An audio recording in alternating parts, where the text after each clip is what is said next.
Spoilers! So, I managed to finish Shadowfall, Book 1 of the Godslayer Chronicles. What's my final opinion?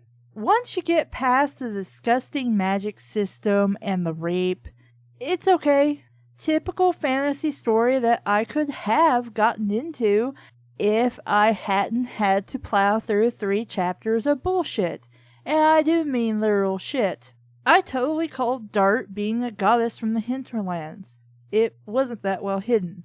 Does Dart's rape ever serve a higher purpose? No. My thoughts on using rape as her introduction and motivation still stands.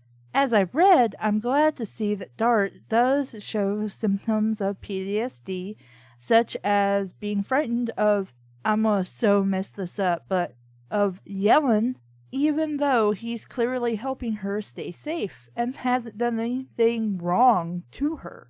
But it's never really dealt with. Her rape is revealed to the others near the final chapters of the story, but aside from some kind words, nothing is really said or done, except when it seems convenient. Dart's rape really isn't that pushed, if you will.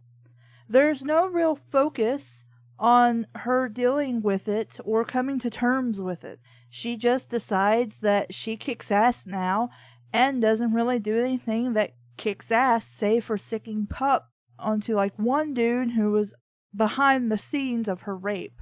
And that's it. The rest of the time, she's just there, truly, as an accessory to Tyler, or Taylor, however you're supposed to say his name, who's the one the author wants to wield the sword. She has to keep the sword wet with her blood, and that's the only way Taylor can use it. So, it seems important until you realize that's the only reason for Dart's existence. Let's put this in perspective. What does Taylor get when all is said and done? He's essentially a god now. His body is healed. He no longer has deformities or anything. His body is healed. He has a sword that kills gods. He runs his own kingdom and gets his own palace. He is now taken care of for the rest of his life. He just governs basically a kingdom and has servants to do whatever it is he wants them to do. What does Dart get now that the book is over? She's taken to be trained as a Shadow Knight. Tyler gets to be a god and rule over everything in his city. Dart gets to be the servant of a god. Do you see my problem now? Now, this isn't to say Taylor gets everything he wants. He does not get something he desperately wants, and that's his woman. He doesn't get her back. And then, of course, he also finds out that she was pregnant at the time, but apparently, however they do, to make sure you're telling the truth, I guess. So she lost the baby, which is touched upon for like a page or two. That was just played for sympathy. Nobody really cared about this. We just threw that in there for sympathy, like we made Dart get raped for sympathy. This seems to be a sad, sad theme with this author. But anyway, he doesn't get his woman, and he finds out that he could have been a father, but she miscarried, so the baby died.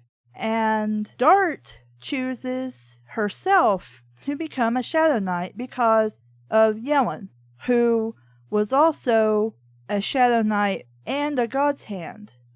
And since that character died, she wants to honor him by becoming a Shadow Knight, since she was previously a God's Hand. Now, Shadow Knights tend to be pretty badass, and since she was raped, it will be good for Dart to learn how to defend herself. But the man chooses to be a ruler, while the girl chooses to be a servant. And no, that's not the only case of this. All the women in the story are servants, while Roger, the only other man, leaves on a secret quest to gather more information about the Cabal, a group of people that are our main antagonist. Catherine, being a high-ranking Shadow Knight, is the only woman in a position of power, but that's only over other Shadow Knights. That's like saying she's the lead servant. She's still a servant. Now, you could say that the god who gave Taylor his godhood was a goddess, which is true, she is a goddess, and thus, yes, she definitely wasn't a servant. But what happened to her? Well, she died, leaving her legacy and glory to who? To Taylor, who just so happened to be there, and happens to be a guy. Why couldn't we, I don't know, have a woman do this? I'm going to get into this in a few minutes, but why couldn't this be Dart? It would make a lot more sense if it was Dart. But then again, Dart doesn't really belong here. But I'm getting ahead of myself. She left all of her power-ish. Maybe not necessarily all of her power, but it was her Netherin? I don't know. Who knows how to pronounce this crap? To a man. She may have been a god, but she also served no importance except to make Taylor special. This is the same thing in my inner life.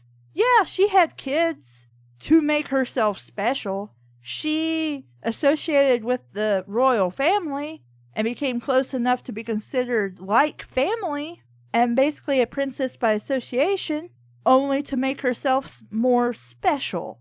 She got married to the hero of time to make herself more special. She became the Dark Phoenix, who at the same time is the last of her race, a race said to forever protect the kingdom of Hyrule to make herself more special.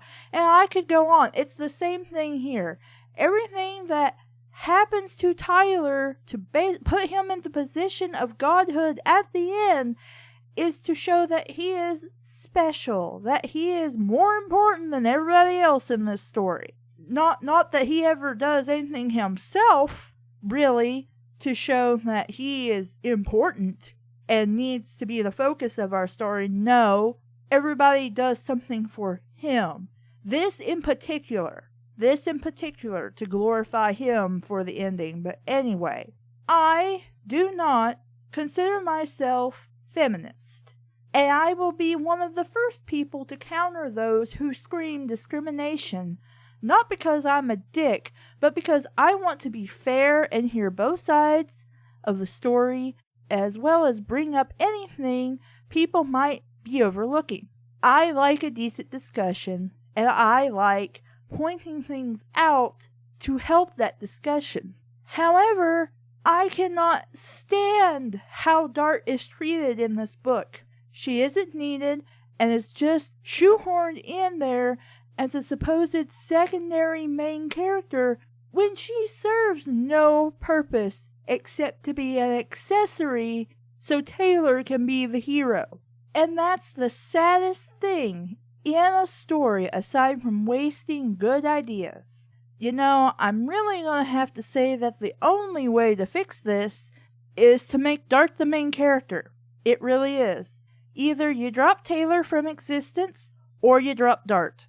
Considering how the sword works, Taylor's really not needed in this story. Then again, if he's the equivalent of a god now, what's to stop him from using his own blood for the sword? We don't really get a statement for this.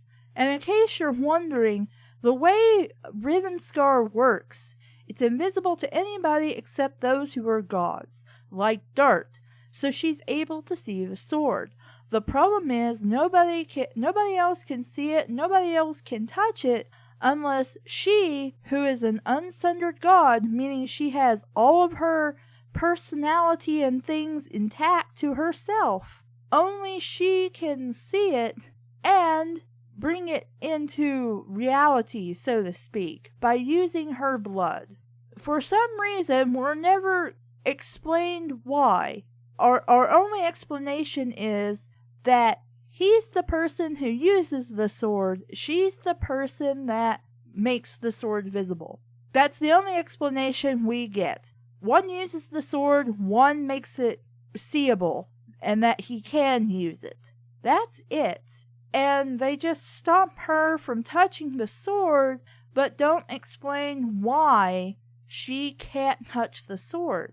At the same time, if Taylor is a freaking god now, why can't he see the sword? He's a fucking god now. So why can't he see the sword? Why is he the only one who can apparently use the sword? Maybe this is explained in later in Hinterland, or maybe the new book he's writing, but there's no explanation now. There's nothing.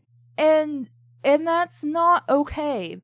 That is not how you write a book. You can have sequel bait, but there's no reason to not explain this now.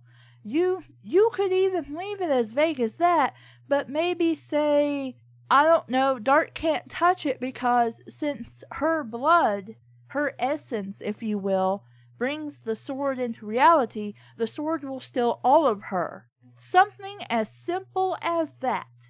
But see, the thing is, when she cuts her palms to bring the sword into reality, she's touching the sword to put her blood on the blade of the sword so that Tyler can use the sword. Why? Why stop her from touching it? Why do they have to be two separate things?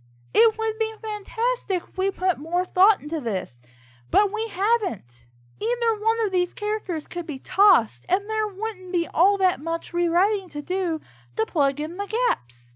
I mean, really, since Tyler does pretty much all of the story, he discovers the most stuff about the story, and he just needs Dart's blood she's basically a blood bank. Something here ruins this book, and I hate to say that, but when you think about it, it's true. Honestly, it's the author who ruins this book. He's got a good story hidden in there somewhere, but it's buried underneath all this gross magic system, this gross fetishizing of rape, the fact that he doesn't understand how to write something that horrible and difficult. I mean, he tries, sort of. You get flashes of it here and there, but there's no focus, there's nothing to show that he does know what he's talking about. He can't pick a character to be the main character of his book. See, that's the thing.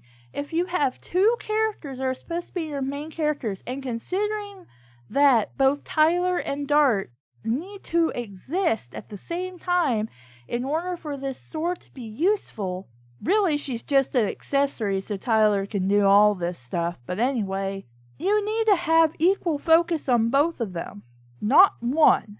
She's more like a side character than a main character, and that's a problem. That's a huge problem.